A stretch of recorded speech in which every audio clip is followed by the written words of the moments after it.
Batuk pilek nggak sembuh-sembuh. Udah pernah coba nebulizer ini belum? Cuma 10 menit, napas langsung plong.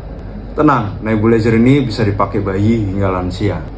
Nebulizer ini bisa bantu mengencerkan lendir dan melegakan saluran pernapasan. Cocok buat anak-anak juga.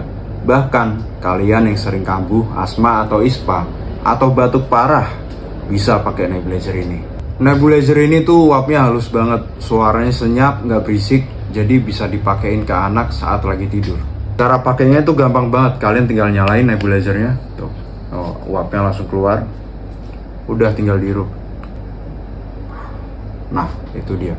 Nebulizer ini tuh portable karena dia udah ada 2 daya, pakai USB atau baterai. Jadi alat ini bisa dibawa kemana-mana.